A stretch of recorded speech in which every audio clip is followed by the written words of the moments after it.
अस्सलाम वालेकुम। पाकिस्तान में जब सियासत में इलेक्शन का वक्त हो तो बड़ी अहमियत का हामिल होता है। सारी कौम की नज़रें होती हैं कि नई हुकूमत कौन बनाएगा। तो हम भी इलेक्शन कवर कर रहे थे, पूरे पाकिस्तान में कोने कोने में गए, हर हलके में गए। और उसी मौके के ऊपर एक दिन ख्याल ये आया कि कुछ ऐसी मजहबी शख्सियात है पाकिस्तान में, मारूफ रूहानी स्कॉलर्स हैं, जो पाकिस्तान की सूरत हाल के ऊपर वक्तन फ़वक्तन अपने तज्ज़िये देते हैं। तो उनसे भी राय लेते हैं कि कौन देखता है कि पाकिस्तान आने वाला आज से बेहतर होगा, किस सियासी शख्सियत का क्या रोल होगा। तो हमने मुख्तलिफ़ शख्सियात से इंटरव्यू किए। उन्हीं में से एक शख्सियत सरफराज शाह साहब थे। सरफराज शाह साहब से जब हमने इंटरव्यू किया तो उनकी एक दो फोरकास्ट जो थी वो आज तो मैं देखता हूँ तो वो बिल्कुल ठीक है, लेकिन उस वक्त लोगों ने काफ़ी उसके ऊपर रद्द अमल भी दिया। तो मुझे लगा कि आज अगर 2024 का अख्ताम हो रहा है, पिछले इंतखाबात को भी 11 महीने के करीब वक्त गुजर गया है, तो 2025 कैसा होगा। उन शख्सियात के ऊपर जो हमने 10-11 माह पहले इनसे राय पूछी थी, आज इनकी सोच में क्या तब्दीली आई है, आज असेसमेंट क्या है। तो स्टूडियो में आज हमने इनको दावत दी है। बहुत ही काबिल एहतराम है सरफराज शाह साहब। शाह साहब बहुत शुक्रिया, और आप स्टूडियो आप तशरीफ़ लाएँ, इसकी और भी ज़्यादा खुशी है, और आपका खुसूसी शुक्रिया इस काम के लिए। बड़ी नवाज़। पाकिस्तान के सवाल से स्टार्ट करते हैं। एक उस वक्त भी आपसे सवाल पूछा था कि बहुत से मजहबी लोग कहते हैं कि एक वक्त आएगा कि अक़वाम आलम के फ़ैसले पाकिस्तान में हुआ करेंगे। वो वक्त कब आएगा? मेरी तो अपनी उम्र गुजर गई, वक्त दुनिया से जाने का वक्त करीब आ गया, कब आएगा वो वक्त? टाइम का स्केल ऊपर क्या है ये किसी को नहीं पता चलता। वो हमारे टाइम की और ऊपर के टाइम की आपस में रेशो क्या है ये नहीं पता लगता। इसलिए वक्त के बारे में तो कभी कोई आदमी आपसे कभी भी नहीं कहेगा। मैं तो वैसे ही बड़ा छोटा आदमी हूँ, मैं क्या कहूँगा। लेकिन एक बात ज़रूर है कि पाकिस्तान के हालात ठीक होना शुरू हो गए हैं। शुरू हो गए हैं जी। कब से? ये समझ लीजिए कोई 1 महीने से 1.5 महीने से, अक्टूबर नवंबर के दरमियान से आप समझते हैं बेहतरी का अमल शुरू हो गया? जी। और ये कब तक बेहतरी का अमल चलेगा आगे? नहीं, मैं इसको शायद बेहतरी के अल्फाज तो इस्तेमाल न कर पाऊँ, लेकिन सांस आना शुरू, एक ब्रीथिंग स्पेस मिल जाएगी। ठीक है। और 2 साल 2.25 साल में पाकिस्तान उठेगा और रॉकेट की तरह ऊपर को जाएगा। अब ज़्यादा इंतज़ार नहीं है। अक्टूबर नवंबर से एक सफ़र शुरू हुआ है जहां हमें एक सांस लेने की गुंजाइश मिली है, और 2 से 2.5 साल के दरमियान में वो एक लॉन्चिंग पैड पे पहुंच जाएगा जहां से टेक ऑफ करेगा इंशाल्लाह। तो इसका मतलब है अभी अगर मैं स्टार्ट करूं तो 25, 26 तो 27 के कहीं दरमियान में जाके हम एक ऐसी स्टेज पे होंगे 2027 की कि पाकिस्तान तेज़ी से तरक्की करता हुआ, बड़ी तेज़ी से खुशहाली होगी, लोगों की ज़िंदगी में भी बेहतरी आएगी। देखिए, अगर मैं ये कह दूं कि साहब अप्रैल 27 से लोगों की ज़िंदगी बेहतर हो जाएगी, तो वो ठीक नहीं होगी बात। अल्लाह के यहाँ रेवोल्यूशनरी चेंज कहीं नहीं है। हर चीज़ में एक एवोल्यूशन है। आप दरख्त को बड़ा होते हुए देखिए, बीज से फल तक का अमल उसका कई साल पर मुहित होता है। पहाड़ बनते हैं, बिगड़ते हैं, उसमें हंड्रेड्स ऑफ सेंचुरीज का टाइम लग जाता है। क्लैमिटीज़ तो आनन फानन आती हैं, वो तलपट करके सारा कुछ बदल के रख देते हैं। ऐसी चीज़ें जिनके बनने में बहुत देर लगती है, वो तबाह भी बड़ी देर में होती हैं। ये कुदरत का अपना एक असूल है। कभी ऐसा आपने नहीं देखा होगा कि एक पहाड़ बह गया हो सुनामी में, या ज़लज़ला आया हो तो पहाड़ ख़त्म हो गया हो। ऐसा नहीं होता। ये रब ताला के यहाँ एवोल्यूशनरी चेंजेस हैं सारी। और जहाँ चीज़ों के बनने का वक्त कम है, उनके तबाह हो जाने का वक्त भी उतने ही जल्दी आ जाता है। खरगोश का जेस्टेशन टाइम 21 दिन है सिर्फ। मैंने आपसे बहुत सारी बातें पूछनी है, थोड़ा सा आपको तेज़ तेज़ दौड़ाऊंगा ताकि हम इस प्रोग्राम के हिस्से में आपसे बहुत सी ऐसी, ये ख्याल रखिए कि बूढ़ा आदमी हो, सांस फूल जाता है। नहीं फूलेगा आपका सांस। जो सवाल आपसे पूछने हैं वो सवाल आपको यूं करके आपने उसका जवाब दे देना। जनाब फरमाइए। बड़ी बड़ी सियासी शख्सियात, नवाज शरीफ साहब, जब मैं इलेक्शन में आपसे सवाल पूछा था तो आपके अल्फाज थे उनके सियासी सफ़र के लिए कि दी एंड नज़र आता है आपको? तो अभी भी दी एंड, अभी तो वो किंग मेकर बने बैठे हुए हैं, बादशाह सलामत नहीं। लेकिन जिस कॉन्टेक्स्ट में आपने पूछा था वो ये था कि नेक्स्ट प्राइम मिनिस्टर हैं, तो मैंने आपसे कहा था कि मैं नहीं समझता, मेरे ख्याल में तो उनका जो अमली सियासत का वक्त है वो ख़त्म हो गया। आप क्या कहते हैं? मैं उसी बात पर भी कायम हूँ। नवाज शरीफ की अमली सियासत का वक्त ख़त्म हो गया? नहीं, सिर्फ नवाज शरीफ साहब का, फैमिली की बात नहीं कर रहा मैं। नवाज शरीफ साहब शायद ऑप्ट यही करेंगे कि मैं बैकग्राउंड में रह के गाइड कर दूं अपने से जूनियर फैमिली के जो लोग पावर में आते हैं उनको, तो ख़ुद शायद पावर में ना आना पसंद करें। लेकिन छोटे भाई उनके वज़ीर आज़म बन गए। बहुत सारे लोगों का ख्याल ये है कि बस वज़ीर आज़म का फीती लगी हुई है, चलाता निज़ाम हुकूमत कोई और है। तो शहबाज शरीफ साहब ऐसे ही प्राइम मिनिस्टर के तौर पर अभी आगे चलेंगे या नहीं चलेंगे?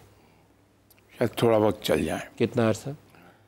वो मैंने शुरू में जैसे अर्ज़ किया था कि वक्त का तयन नामुमकिनात में से। लेकिन एक डिसफंक्शनल सी गवर्नमेंट नज़र आती है, आपको लगता है ऐसे चलेगा? माफ़ कीजिएगा, चेस्ट इन्फेक्शन का शिकार हूँ।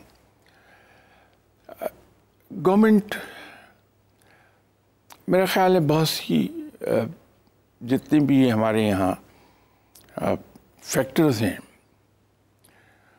वो सब मिलके ही हुकूमत को चलाना चाहेंगे कि अकेले शायद गवर्नमेंट। आप कह रहे हैं कि ये हाइब्रिड जो सेटअप है यही चलेगा?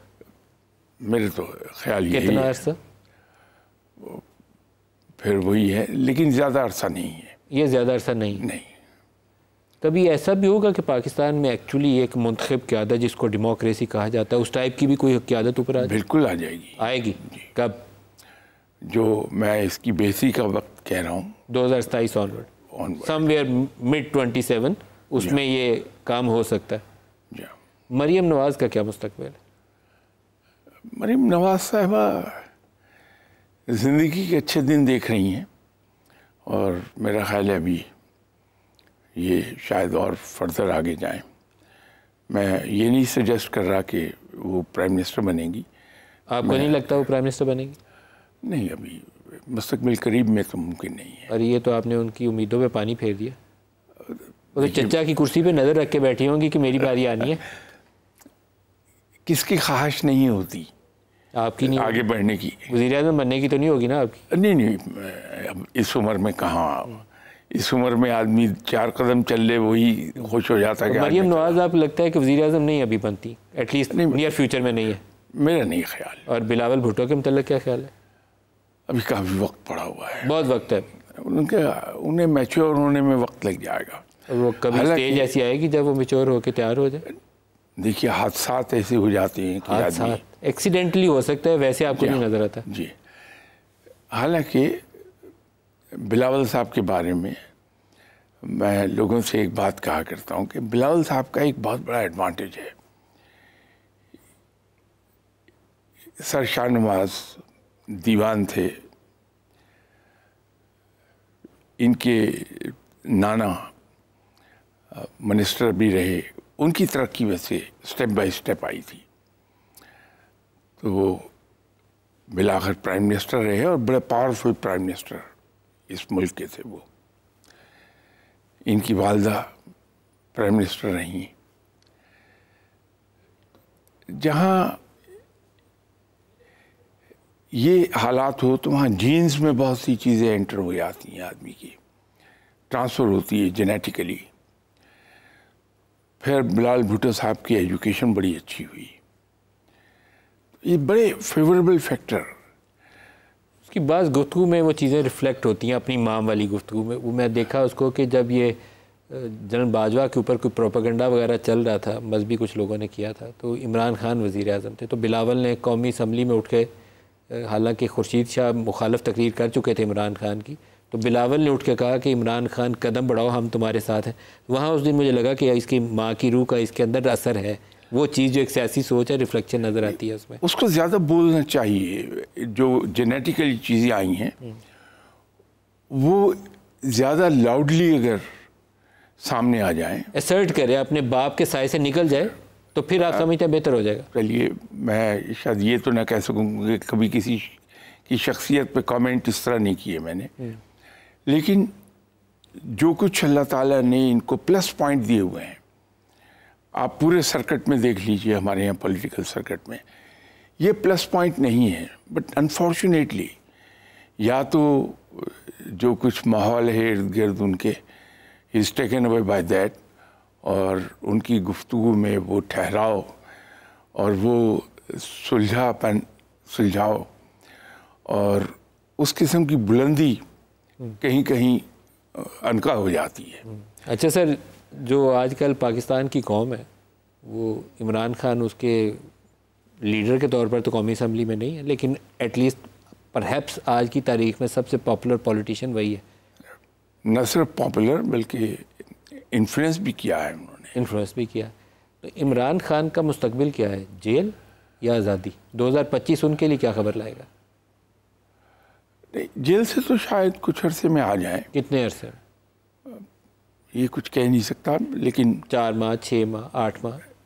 मैंने अर्ज़ किया कि इसका अंदाज़ा करना बड़ा मुश्किल होता है। लेकिन आपको लगता है मुस्तकबिल करीब में जेल से आज़ादी हो सकती है? हाँ, बिल्कुल आ जाएंगे इमरान खान।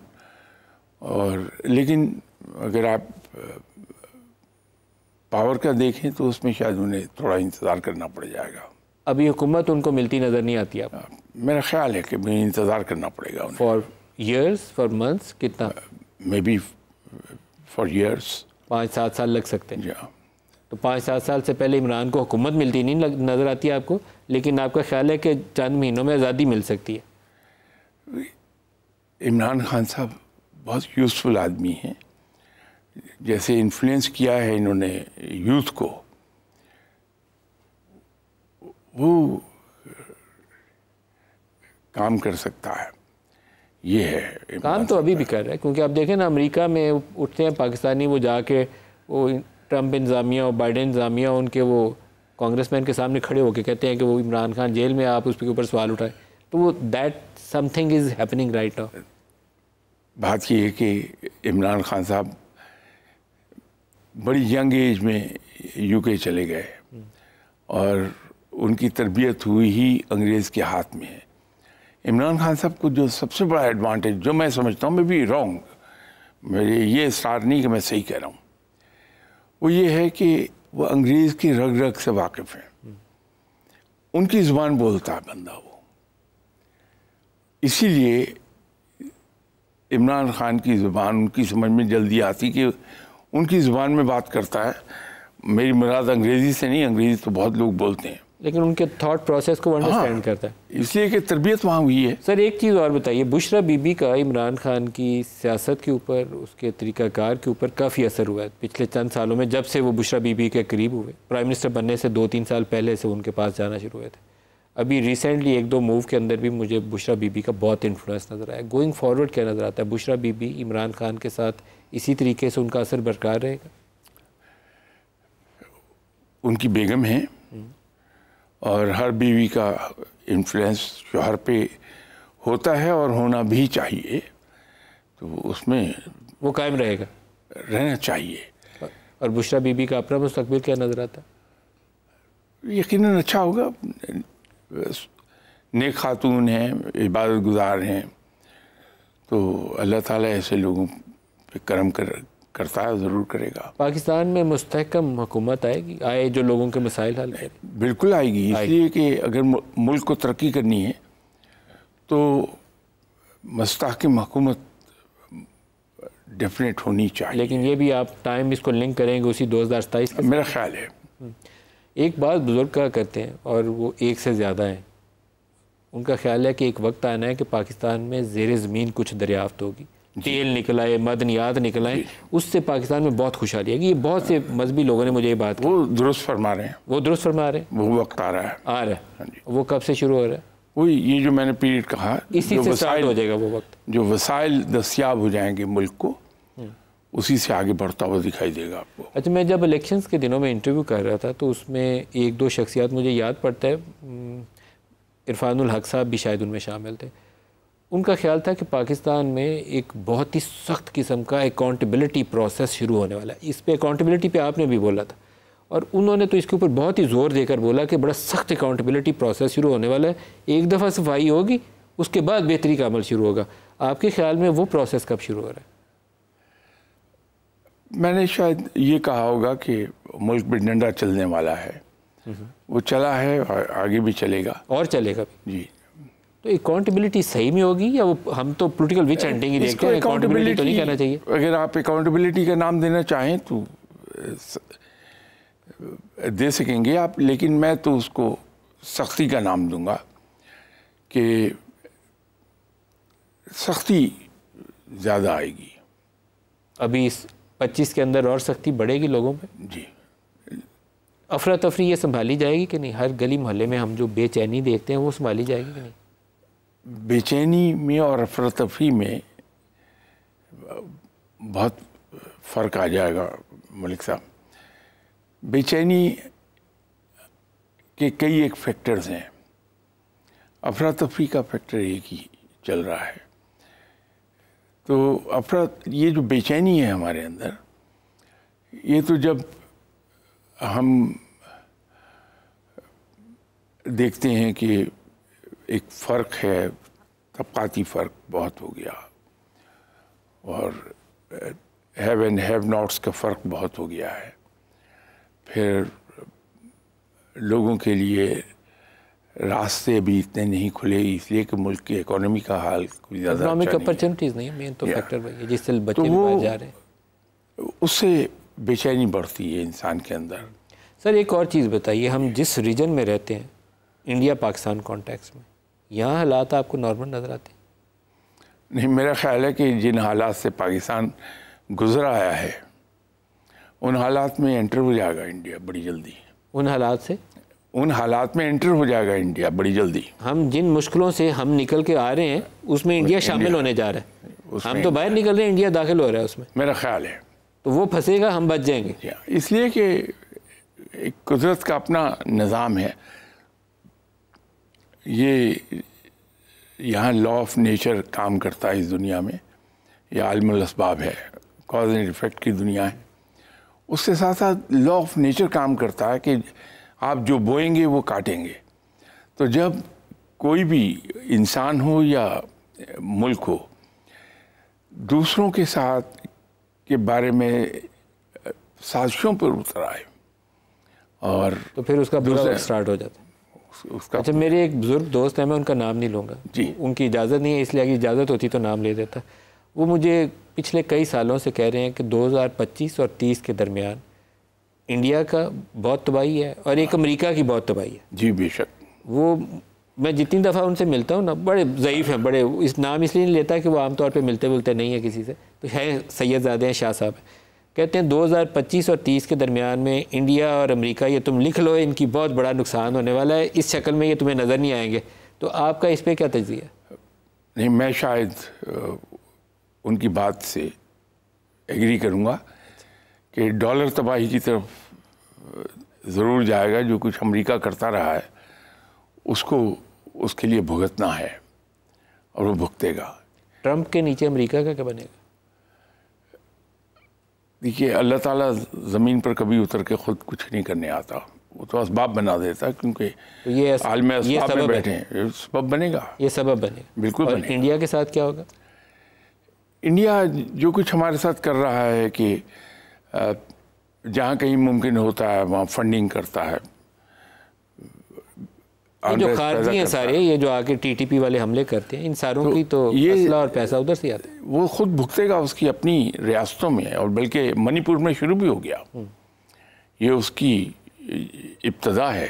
मेरे वो जो दोस्त हैं बाबा जी, मैं उनका दोबारा नाम नहीं लूँगा, वो कहते होते हैं जो इनकी वो साउथ वाली स्टेट्स है ना, चिकन नेक स्टेट्स उनको कहते हैं, यहाँ से कहते हैं तबाही होनी है, यहाँ खराबी, नज़र रखना यहाँ के ऊपर, यहाँ से खराबी होनी है। मणिपुर उधर ही है।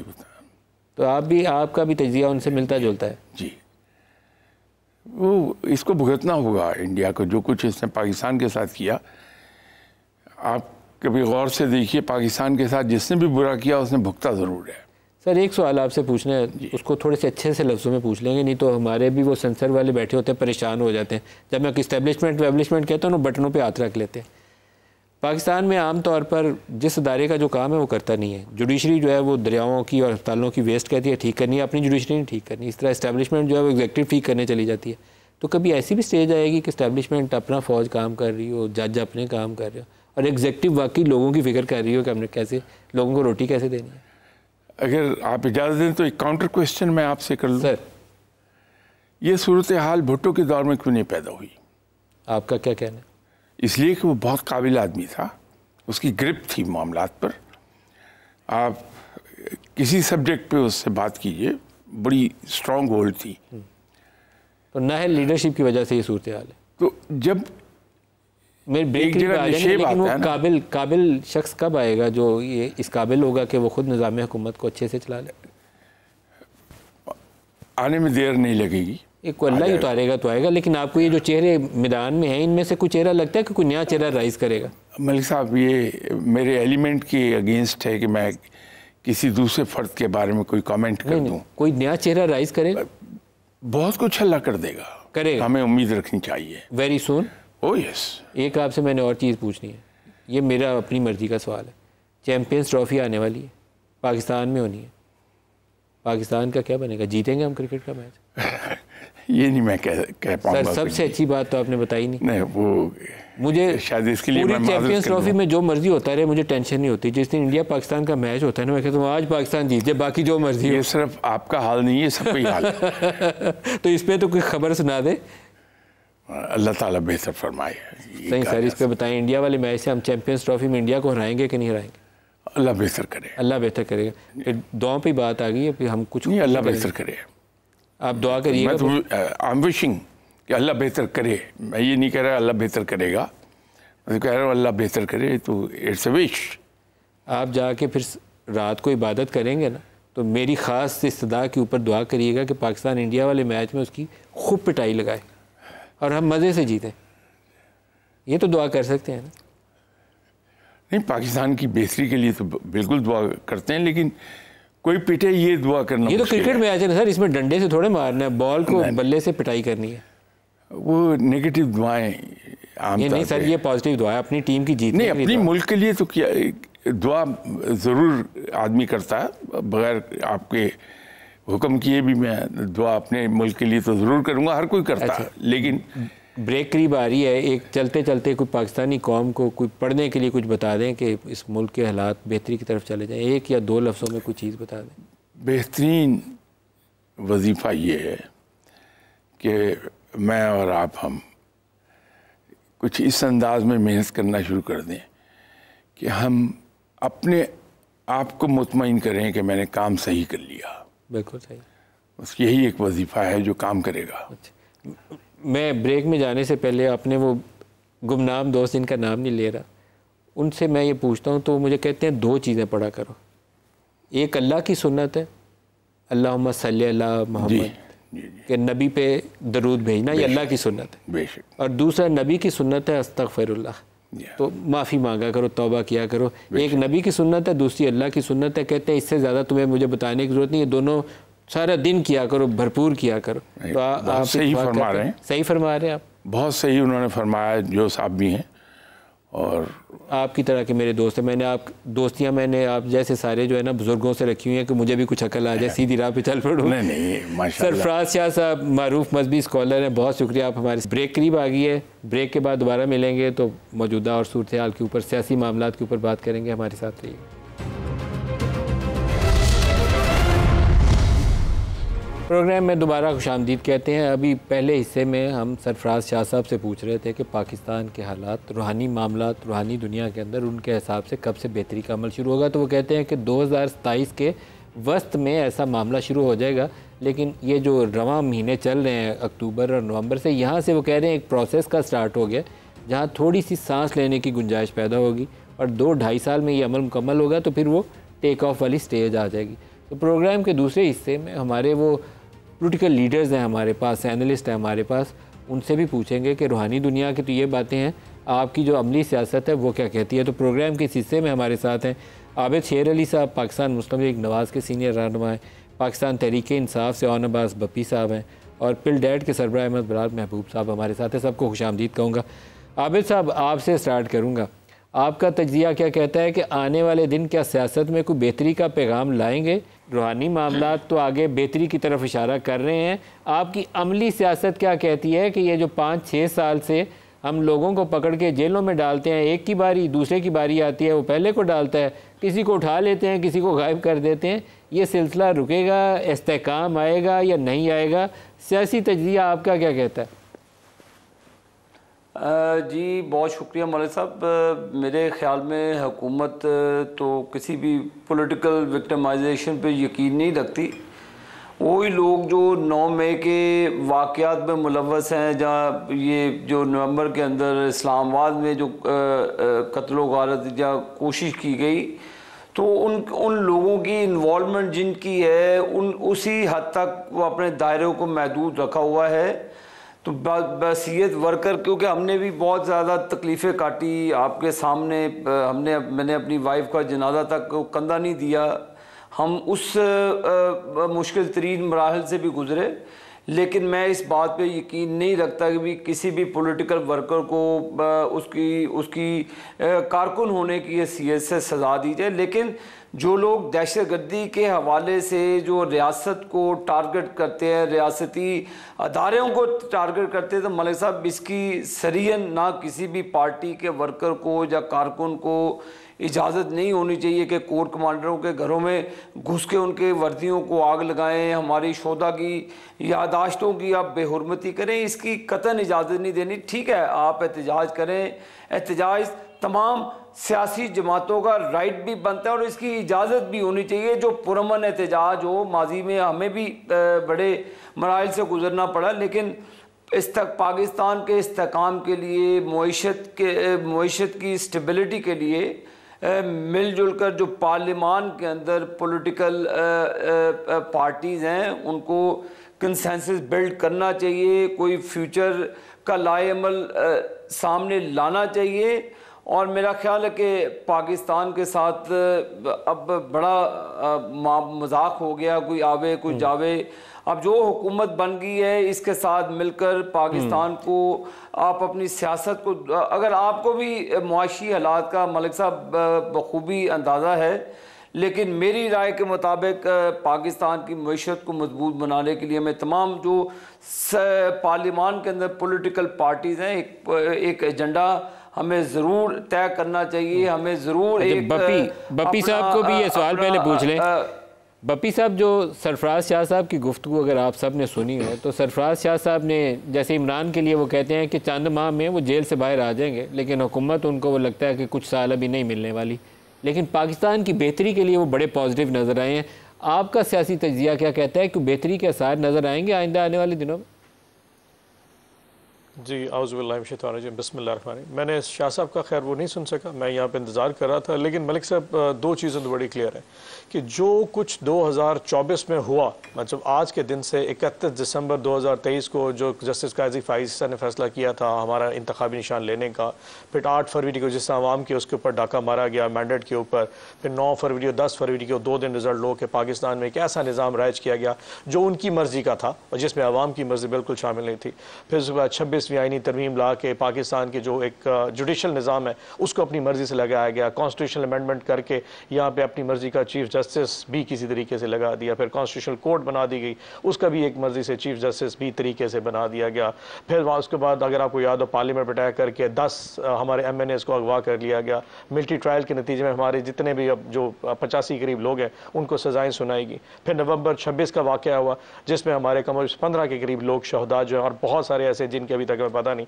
ये जो कुछ 2024 में हुआ इससे ज़्यादा जुल्म मेरे ख्याल में और हो नहीं सकता। तो यकीनन 2025 शायद 2024 से बेहतर होगा, क्योंकि जिस तरीके से सियासी निज़ाम को रोंदा गया, सियासी लोगों को रोंदा गया इस 2024 में, आई एम श्योर कि अब उससे ज़्यादा एट्रॉसिटी शायद हो ही नहीं पाएगी, उसको इमेजिन करना भी मुश्किल होगा। सो मैं अल्लाह से दुआ करता हूँ और आई एम श्योर कि जो अरबाब इक़्तिदार हैं उनको कहीं ना कहीं वो कहते हैं ना सैनिटी माइट प्रिवेल इन 2025 कि वो अब थोड़ा सा पॉलिटिकल स्पेस क्रिएट करेंगे, पाकिस्तान की आवाम को उनकी ख्वाहिशात के मुताबिक शायद चलने दें। आई एम श्योर कि उनकी पल्स ज़रूर होगी, ये पाकिस्तान की जो नब्ज़ आवाम की नब्ज़ है उसके ऊपर इन लोगों का हाथ ज़रूर होगा कि पाकिस्तान की आवाम चाहते हैं क्या है, वो किससे मोहब्बत करते हैं, उनकी ख्वाहिशात क्या है, उनकी तकलीफ क्या है। आई एम श्योर कि इस दफ़ा शायद वो 25 में असेसमेंट की जा सके जो 24 में बिल तौर पर नहीं की गई थी। ये ख्वाहिशात किसी और की थी, किसी और माइंडसेट का नतीजा था। जो कुछ 24 में होता रहा है वो किसी भी तौर पर अवाम का नहीं था, वो एक माइंडसेट, एक माइंडसेट का, एक ऐसे लोगों का माइंडसेट था जिन्होंने बना लिया था कि हमने बस इन लोगों को लेके आना है, इनको बिठाना है, इस तरह की अदलिया चाहिए, इस तरह के फैसले चाहिए। 25 बहुत बेहतर होगा। अहमद बिलाल महबूब साहब, आप क्या फरमाते हैं? आप तो इंडिपेंडेंट एनालिस्ट हैं। कोई 2025 कोई सियासी मामलात में, मुल्की हालात में कोई बेहतरी की खबर लेकर आएगा? लोगों की ज़िंदगियों में कुछ आसानी पैदा होगी? बहुत शुक्रिया नदीम मलिक साहब। मेरे ख्याल में दो बड़ी वाज़े उम्मीद की किरणें हैं जिनसे मैं बहुत उम्मीद रखता हूं कि चीज़ें बेहतर होंगी। पहली बात तो ये है कि ये पाकिस्तान के अंदर बावजूद इसके कि यहाँ पे कोई सियासी इस्तेहकाम नहीं था, लेकिन इसके बावजूद पाकिस्तान के जो इकनॉमिक इशारे थे वो कुछ बेहतर हुए हैं। कुछ स्टेबिलिटी की तरफ हमारी इकानमी जाती हुई नज़र आई है और ख़ास तौर पर जो डिफ़ॉल्ट का लेवल था उससे हम पीछे हटे हैं। तो ये एक बड़ी खुशाइंद बात है। उससे मुझे लगता ये है कि मुस्तकबिल में शायद चीज़ें इससे भी बेहतर होंगी। दूसरी जो उससे भी ज़्यादा अहम बात है वो ये है कि जो सियासी पार्टियों में दोनों तरफ एक रियलिज़म आ रहा है। देखिए, ये मामूली बात नहीं है कि पीटीआई और पीटीआई की मुखालिफ पार्टियों के दरमियान एक मुकालमे का आगाज़ हुआ है, और ये मुकालमे का आगाज़ भी हुआ है तो उसमें बहुत ही मिनिमम डिमांड्स रखी गई हैं। वो बहुत रियलिस्टिक डिमांड्स हैं। मैं समझता हूँ कि काफ़ी हद तक वो मुनसिफाना किस्म की डिमांड्स भी हैं। तो उससे लगता ये है कि शायद इन डिमांड्स को समझा जाएगा और इसके ऊपर शायद कोई रास्ता निकाला जाएगा कि किस तरह से उनके साथ इंसाफ हो जिनके साथ माजी में बेइंसाफ़ी होती रही है। तो इन दो वजूहात की बुनियाद पे तो मैं समझता हूँ कि चीज़ें बेहतर हो रही हैं। लेकिन 2024 में बहुत सी बातें गलत हुई हैं। उनको अगर मैं गिनने बैठूं, जैसे इंतखाबात हैं, इंतखाबात के नतायज हैं, इंतखाबात को जिस तरह मैनिपुलेट किया गया, जिस तरह एक पार्टी को एक किनारे पे लगाया गया, तो उन बातों को देख के फिर मुझे लगता है कि हालात बेहतर शायद ना हो। लेकिन चूंकि हम उन चीज़ों से हमने सबक सीखा है, मुझे ऐसे लगता है दोनों पार्टियों ने सबक सीखा है, लिहाजा मुझे लगता है कि अब आने वाले साल में ये चीज़ें बेहतरी की तरफ जाएंगी। इमरान खान साहब अगर चाहते तो वो इस पर इंसिस्ट करते कि ये इंतखाबात के नतायज गलत थे, लिहाजा तब्दील किया जाए, नए इंतखाबात कराए जाएँ या मुझे इक़्तिदार दिया जाए, लेकिन उन्होंने इसका मुतालबा नहीं किया। उनके जो मुतालबात हैं वो इतने रीज़नेबल हैं कि उनकी वजह से भी मुझे लगता है कि आने वाले साल में चीज़ें बेहतरी की तरफ जा सकती हैं। अच्छा अहमद साहब, एक चीज़ जो अभी सरफराज शाह साहब ने हमारे साथ बैठे हुए बात कही, उन्होंने 2-3 बातें जो उनकी अपनी दानिश में या रूहानी मामलात के अंदर जो उनको नज़र आती हैं वो तो उन्होंने फरमा दी। आप लोगों से मैं चाहूँगा एज ए पोलिटिकल साइंटिस्ट आप उसके ऊपर तजिया करें। एक तो वो कहते हैं कि इमरान खान हो सकता है चंद माह में बाहर आ जाएंगे जेल से, लेकिन कई साल, अगले 6-7 साल उनको इक़्तिदार नहीं मिलने वाला। नवाज़ शरीफ की सियासत के ऊपर वो इलेक्शन के दिनों में भी कहते थे कि दी एंड है वज़ीर आज़म नहीं वो दोबारा बनेंगे। अभी भी वो कहते हैं कि बैकग्राउंड में तो रह सकते हैं, हुकूमत वो दोबारा उनको नहीं मिलेगी, प्राइम मिनिस्टर वो दोबारा नहीं बनेंगे। आप क्या देखते हैं इन दोनों इश्यूज़ के ऊपर? आपकी राय क्या है? इमरान खान बाहर आते नज़र आते हैं, क्या पावर में आते नज़र आते हैं या पीछे ही बैठेंगे? इमरान खान बाहर तो आ सकते हैं, इस बात के इम्कानात मौजूद हैं कि वो बाहर आ जाएंगे अगर वो इस किस्म की कोई समझौता होता है कि आप सिस्टम को डिस्टेबलाइज नहीं करेंगे और पाकिस्तान की इकानमी की जो सूरत हाल है उसके पेश नज़र चीज़ों को डिस्टर्ब नहीं करेंगे। अगर ये इस तरह का कोई अंडरस्टैंडिंग हो जाती है तो मेरे ख्याल में इमरान खान साहब भी बाहर आ जाएंगे, उनके रफ़का जो जेलों के अंदर बंद हैं वो भी शायद बाहर आ जाएंगे। लेकिन जो इमरान खान साहब का इक़्तिदार में आना है वो ज़ाहिर है फिर अगले इंतखाबात पे ही होगा, और वो इंतखाबात क्या 2029 में होते हैं या उससे पहले होते हैं, वो उस वक्त के हालात पे इंहसार होगा। मेरे ख्याल में कोई पाबंदी नहीं है कि वो इक़्तिदार में ना आ सके, अगर वो अपनी पॉपुलैरिटी को इस तरह बरकरार रख पाएँ जिस तरह वो अब तक रख पाए हैं तो अगले इलेक्शन तक वो इंतजार करें तो इक़्तिदार में आ भी सकते हैं। कोई ऐसी मुझे तो नहीं उसके अंदर रुकावट नजर आती, क्योंकि एक ऐसी पार्टी जिसका इतनी पॉपुलैरिटी का लेवल हो, लोग उनसे इतनी मोहब्बत करते हों, तो फिर आप कितनी देर तक उसे रोक सकते हैं? ये और बात है कि इमरान खान साहब की पॉपुलैरिटी डिक्लाइन कर जाए, वो ना रहे, वो अलग बात है, लेकिन मेरे ख्याल में इस बात के इम्कानात मौजूद। आबिद शेर अली साहब से भी इस पे पूछूंगा। आबिद शेर अली, एक वक्त था कि पंजाब मुझे लगता था कि स्ट्रॉन्ग होल्ड PMLN का है, इसमें आसानी से कोई बंदा नकब नहीं लगा सकेगा। 2018 में हम कोने कोने में घूमते थे, बड़ी तगड़ी आवाज़ थी PMLN की पंजाब के अंदर। हालिया इंतखाबात में वो वेव पलट गई, और इस वेव को पलटने के बाद आप लोग अभी तक संभाल नहीं पाए हैं। क्या 2025 में कुछ ऐसा होगा कि नून लीग अपनी सियासत रिवाइव कर ले पंजाब के अंदर? मर साहब, मैं सिर्फ 1 मिनट लूँगा। मेरे बड़े मोहतरम अहमद बिलाल साहब, उन्होंने भी बात की, मेरे भाई ने जिनसे आपने पहले पूछा उनसे भी उन्होंने भी बात की। देखें, ये भी रोना रोते हैं 2024 के इंतखाबात का। हम कहते हैं कि जी हमारे साथ जुल्म किया 2018 के इंतखाबात में, हमारे वो किसकी मेहनत छीनी गई, कौन जनरल फैज़ हमीद के कंधों पर चढ़ गया है। अगर मैं इन्हीं बातों पर जाऊंगा, आप अपनी बातों को रिपीट करेंगे, मैं अपनी बातों को रिपीट करेंगे, बात वहीं उसी मोड़ पर आके खड़े होगी। 2018 में हमारे मैंडेट को चुराया गया। 2018 में नवाज शरीफ और मरीम नवाज को किसने अंदर रखवा कर कहा था कि हमारी 2 साल की मेहनत पे पानी फिर जाएगा। मलिक साहब, ये इन चीज़ों पर अहमद बिलाल महबूब साहब मेरा नहीं ख्याल कि कोई आंखें बंद करके रखेंगे। इन चीज़ों को अहाता करें कि नवाज शरीफ को जेल में रखा गया, मरीम नवाज को जेल में रखा गया, हमारे लोगों को रात के 12 बजे सजाएं सुनवाई गई, और हमारे कैंडिडेट्स को वो उस वक्त के चीफ जस्टिस साकिब निसार के ज़रिए हमारे कैंडिडेट्स को डिस्क्वालीफाई करवाया गया। आप मुझे बताएं कि कौन सा जुल्म PMLN के साथ नहीं किया 2018 में?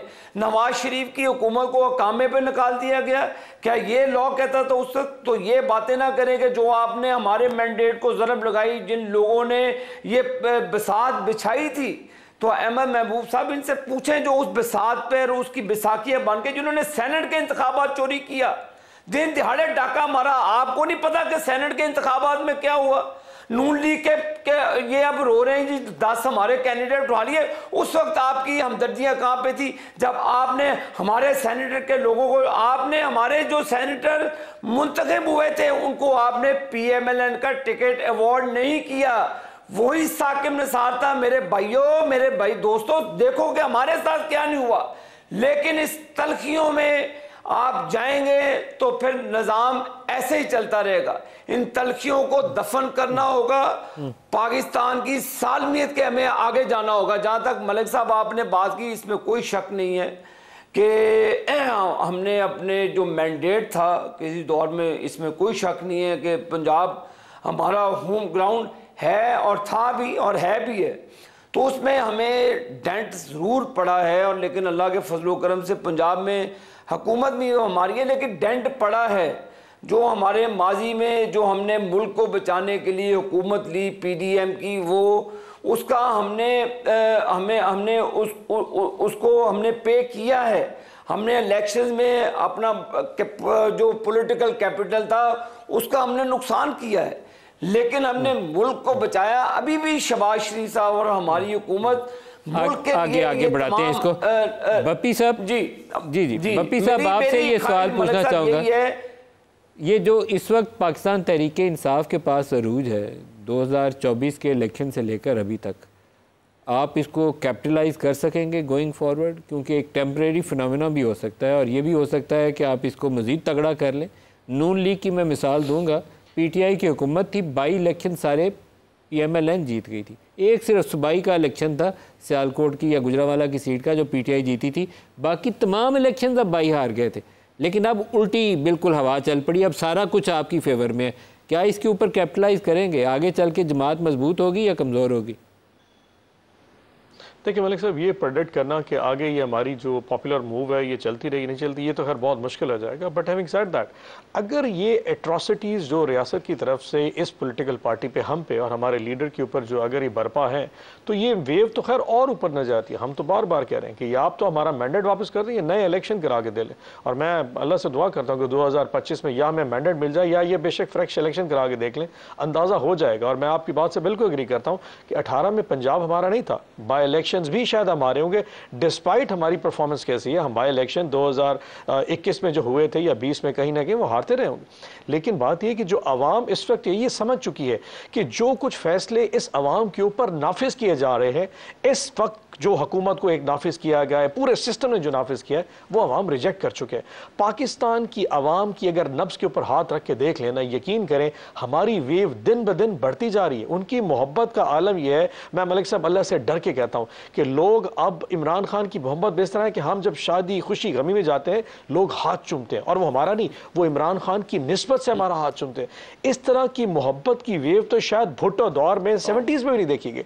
And this is entirely because, और इसमें यह नहीं अल्लाह की तरफ से कि जिस किस्म का जुल्म हम पे बरपा रखा गया है, खान साहब के साथ जो किया गया, देखिए निकाह जैसा केस बना के आपने फरवरी के अवाइल में 3 केसेस के केस हुए थे, तोशा खाना आया था, निकाह का केस था, अल-कादर ट्रस्ट, इन्होंने 1, 2 और 3 फरवरी को 3 केस के फैसले किए।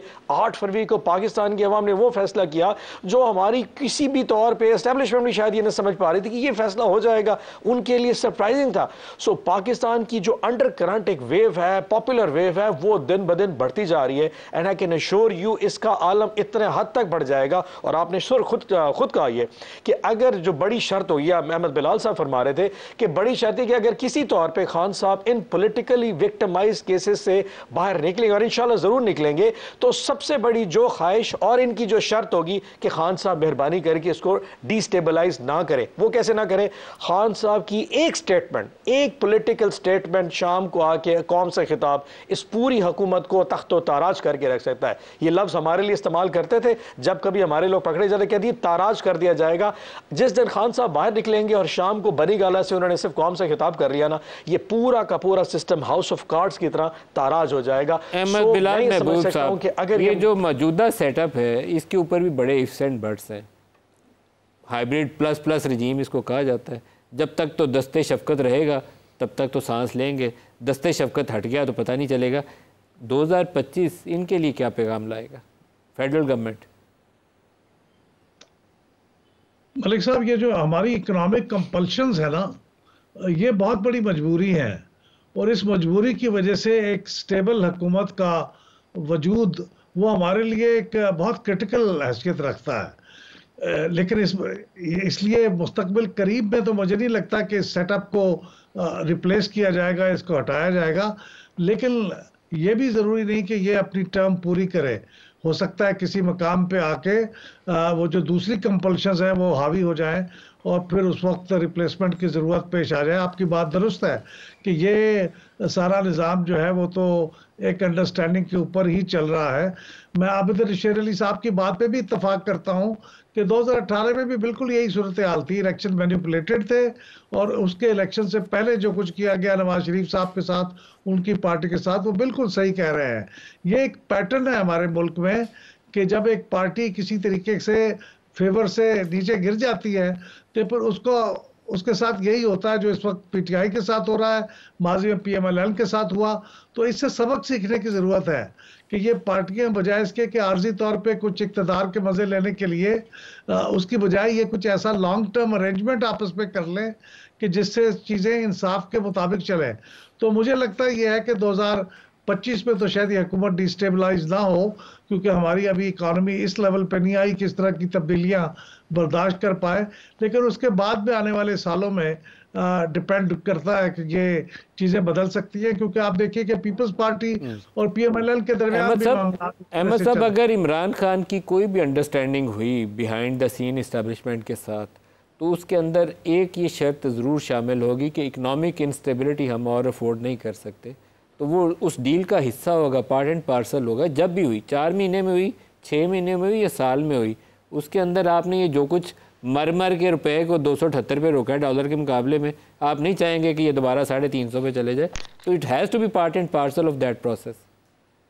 बिल्कुल यकीनन ये बुनियाद होगी किसी भी आने वाले अरेंजमेंट के लिए, अगले 2-3 साल के लिए यही बुनियाद होगी। अगर ये बुनियाद पे एग्रीमेंट होगा तो चीज़ें आगे बढ़ेंगी, नहीं होगा तो फिर मेरा ख्याल है कि चीज़ें आगे नहीं बढ़ेंगी। लेकिन मैं उम्मीद करता हूं कि दोनों पार्टियां कुछ सियासी हकीकत पसंदी से काम लेंगी और इस इकोनॉमिक स्टेबिलिटी को डिस्टर्ब नहीं होने देंगी। ये बिल्कुल बुनियादी बात है, आपकी बात बिल्कुल दुरुस्त है। प्रोग्राम बिल्कुल एंड पे हम आ गए हैं। मैं आज क्योंकि प्रोग्राम के आगाज़ में मैंने एक मजहबी शख्सियत है, वो रूहानी शख्सियत है, सरफराज शाह साहब था। प्रोफेसर अहमद रफ़ीक अख्तर बहुत बड़ा नाम है मजहबी हलकों के अंदर, रूहानी हलकों के अंदर। तो मैं उनसे भी कभी कभार पूछता रहता हूँ पाकिस्तान के मुस्तकबिल के हवाले से भी। बड़े पॉजिटिव हैं वो, और उनका ख्याल ये है कि वो वक्त दूर नहीं है जब पाकिस्तान के हालात बेहतरी की जानिब बढ़ना शुरू हो जाएंगे। तो बाज़ औक़ात मैं बुज़ुर्गों से दुआ भी पूछता हूँ कि बताइए कि कौन सी ऐसी दुआ पढ़नी चाहिए। तो एक इंटरेस्टिंगली एक दिन वो बेशुमार दुआएं जो उन्होंने बताई, ज़्यादातर तो वो प्यारे रसूल की प्यारी दुआएं, एक छोटी सी बुकलेट है, वो आप पढ़ें तो पढ़नी वही चाहिए जो इस्टेब्लिश्ड है रसूल पाक सल्लल्लाहु अलैहि वसल्लम से मनसूब दुआएं, वही पढ़नी चाहिए। लेकिन एक दिन उन्होंने मुझे सूरह हशर की आखिरी 3 आयात पढ़ने को बोला जिसमें अल्लाह ताला के बहुत से नाम आते हैं। ला इलाहा हुवल्लाहुल्लज़ी ला इलाहा इल्ला हु आलिमुल गैब व शहादात हुवर रहमानुर रहीम हुवल्लाहुल्लज़ी ला इलाहा इल्ला हु अल मलिकुल कुद्दूस वस सलाम वल मोमिन वल मुहैमिन अल अज़ीज़ वल जब्बार वल मुतकब्बिर। ये इस 3 आयात के अंदर जो है ना कोई 23, 22, 24 नाम है अल्लाह ताला के। आखिरी 3 आयात है सूरह हशर की।